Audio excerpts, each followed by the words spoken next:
Buenas tardes, mi nombre es Mónica Ferro, soy estudiante de Contaduría Pública. En este momento, junto con mis compañeros, analizaremos la sentencia de la Corte Suprema de Justicia SL 360 del 2018, donde también afianzaremos conocimientos sobre el derecho laboral individual. En este momento me remito a leer la sentencia de manera textual. El señor Osmar Alberto Saldarriaga solicitó el reintegro a su empleo junto con el pago de los salarios y las prestaciones sociales que no le fueron percibidas entre la fecha del despido y la de reintegración.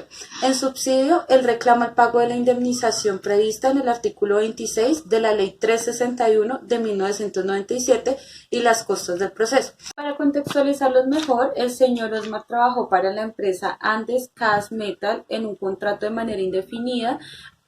Su contrato estaba por mecánico de mantenimiento y su despido fue sin justa causa.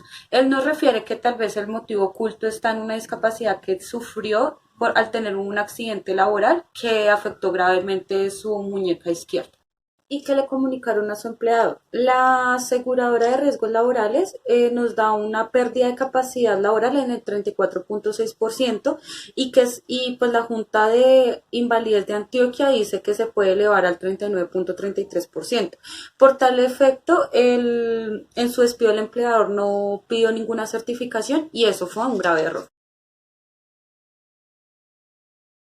El demandado y que afirma como derechos y hechos para ser tenidos en cuenta por el juez.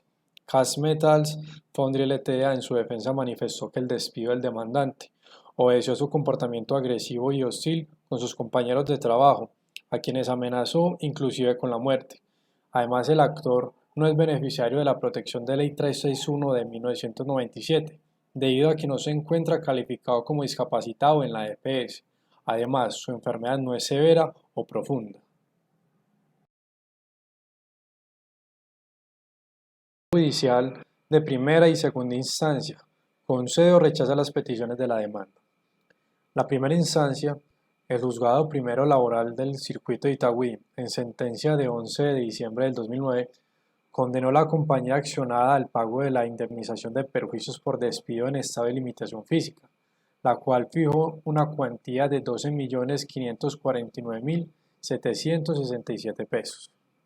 En segunda instancia, se ordenó el reintegro del demandante, junto con el pago de los salarios y prestaciones sociales dejado de percibir entre la fecha de su despido y aquella en que fuese reubicado.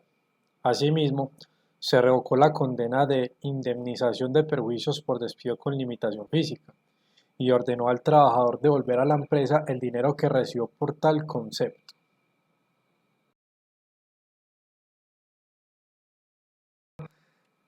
Es muy importante aclarar que no es de objeto de discusión las siguientes premisas.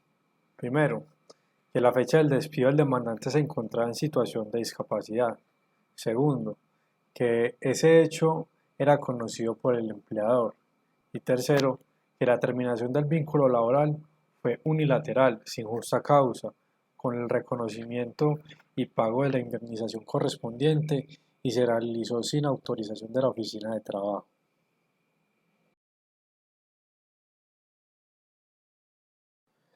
Decisión de la Corte Suprema de Justicia. Confirma o revoca el fallo de los jueces de primera y segunda instancia.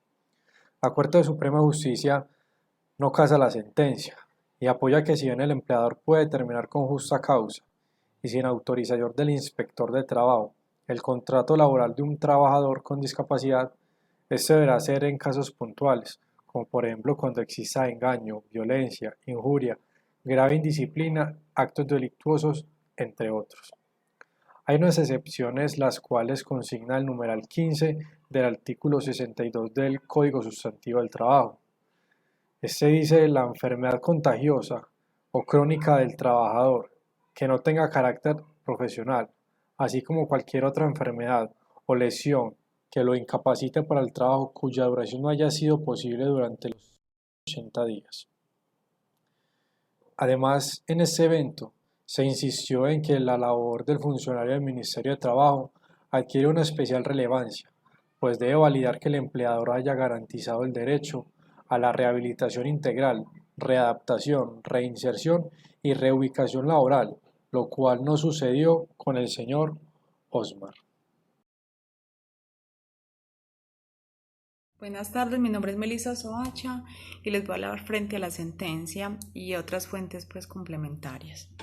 En el artículo 26 de la Ley 316 de 1997 consagra que el trabajador se considera en situación de discapacidad cuando una enfermedad o lesión que lo incapacita para el trabajo, entendido como deficiencia física, mental o intelectual o sensorial, que acarrea una limitación a largo o a mediano plazo.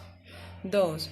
Un empleador sí puede despedir directamente a un trabajador discapacitado, sin requerir la preautorización del inspector, siempre y cuando el contrato del trabajo sea terminado con justa causa y no tenga que ver con su limitación, para que esto no se vea como un acto de discriminación. 3. Si el trabajador necesita autorización del inspector de trabajo para poder terminar válidamente el contrato hacia un trabajador discapacitado, necesita demostrar que las labores a cargo del trabajador son incompatibles e insuperables correspondiente a su cargo o a los existentes de cargos de la empresa. 4. Si el empleador no cumple con estos dos puntos, debe reintegrar al trabajador y pagarle los salarios y las prestaciones que ha dejado de recibir, más la sanción de 180 días de salario.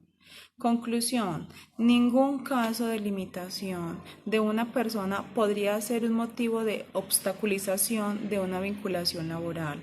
Ninguna persona con limitaciones podrá ser despedida o terminado su contrato por causa de su limitación, a no ser de que lo autorice el Ministerio de Trabajo. Es muy importante que conozcamos nuestros deberes y derechos para poderlos cumplir. Gracias.